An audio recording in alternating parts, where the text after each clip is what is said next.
ماں کی ممتا۔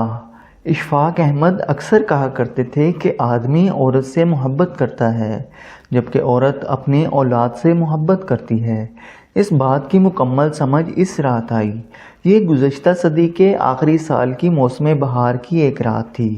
میری شادی ہوئے تقریباً 2 سال ہو گئے تھے اور بڑا بیٹا اور اس کی والدہ 3 میں سے 2 لوگوں کو بخار تھا۔ مجھے کوئی 104 درجے اور میرے بیٹے کو 101 درجہ۔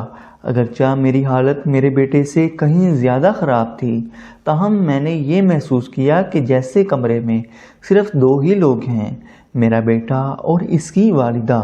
بری طرح نظر انداز کیے جانے کے احساس نے میرے خیالات کو زیر و زبر تو بہت کیا، لیکن ادراک کے گھوڑے دوڑانے پر عقد ہی یہ کھلا کہ عورت نام ہے اس ہستی کا کہ جب اس کو ممتا دید کر دی جاتی ہے تو پھر اس کو اپنی اولاد کے سوا کچھ دکھائی نہیں دیتا، حتیٰ کہ اپنا شوہر بھی، اور خاص طور پر جب اس کی اولاد کسی مشکل میں ہو۔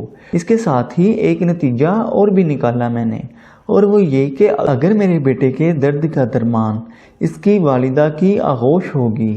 اس کا خیال آنا تھا کہ میں بستر سے اٹھا اور ماں جی کے کمرے کی طرف چل پڑا۔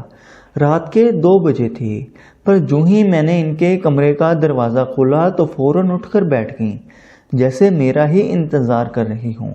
پھر کیا تھا، بالکل 1 سال کے بچے کی طرح گود میں لے لیا، اور توجہ اور محبت کی اتنی ہیوی ڈوز سے میں صبح تک بالکل بھلا چنگا ہو گیا۔ پھر تو جیسے میں نے اصول ہی بنا لیا، جب کسی چھوٹے بڑے مسئلے یا بیماری کا شکار ہوتا، کسی حکیم یا ڈاکٹر کے پاس جانے کی بجائے سیدھا مرکزی ممتا شفا خانہ برائے توجہ اور علاج میں پہنچ جاتا۔ وہاں پہنچ کر مجھے کچھ بھی کہنے کی ضرورت نہ پڑتی، بس میری شکل دیکھ کر ہی مسئلے کی سنگینی کا اندازہ لگا لیا جاتا۔ میڈیکل ایمرجنسی ڈکلیئر کر دی جاتی، مجھے میڈیکل سپرنٹینڈنٹ کے یہ بستر پر لٹا دیا جاتا اور ان کا ہی کمبل اوڑھ دیا جاتا۔ کسی کو یخنی کا حکم ہوتا تو کسی کو دودھ لانے کا۔ خاندانی معالج کی ہنگامی طور پر طلبی ہوتی۔ فرض توجہ اور محبت کے اس ہیوی ڈوز سے آغوش تھراپی ہوتی، اور میں بیماری کی نوعیت کے حساب سے کبھی چند گھنٹوں اور کبھی چند پہروں میں صحت مند ہو کر ڈسچارج کر دیا جاتا۔ یہ سلسلہ تقریباً 3 ماہ تک جاری رہا۔ وسط نومبر کی ایک خنک شام تھی جب میں فیکٹری سے گھر کے لیے روانہ ہونے لگا تو مجھے لگا کہ مکمل طور پر صحت مند نہیں ہوں۔ تبھی میں نے آغوش تھراپی کرانے کا فیصلہ کیا اور گھر جانے کی بجائے ماں کی خدمت میں حاضر ہو گیا، لیکن وہاں پہنچنے پر اور ہی منظر دیکھنے کو ملا۔ ماں جی کی اپنی حالت کافی نگفتہ بہ تھی، پچھلے کئی دور سے چل رہی۔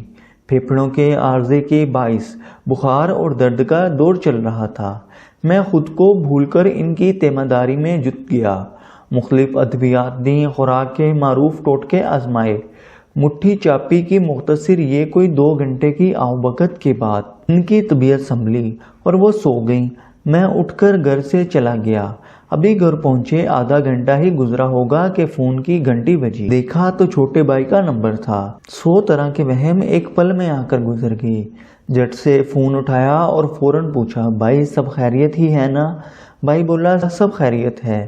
وہ اصل میں ماں جی پوچھ رہی ہیں کہ آپ کی طبیعت ناساز تھی، اب کیسی ہے؟ او میرے خدایا! اس روز میرے ذہن میں ماں کی تعریف مکمل ہو گئی۔ ماں وہ ہستی ہے جو اولاد کو تکلیف میں دیکھ کر اپنا دکھ، اپنا آپ بھی بھول جاتی ہے۔ آج ماں جی کو رحمان کی رحمت میں گئے 1 ماہ اور 8 دن ہو گئے ہیں۔ آج مجھے پھر بخار ہوا۔ آغوش تھراپی کی اشد ضرورت ہے۔ مرکزی ممتا شفا خانہ برائے توجہ اور علاج ہمیشہ کے لیے بند ہو چکا ہے۔ مجھے آپ دوستوں سے رہنمائی درکار ہے۔ اب بھلا میں کیسے ٹھیک ہوں گا؟ شاید اس تحریر کو پڑھنے یا سننے سے کسی کو سیدھی راہ مل جائے اور کسی کے غم دور ہو جائیں۔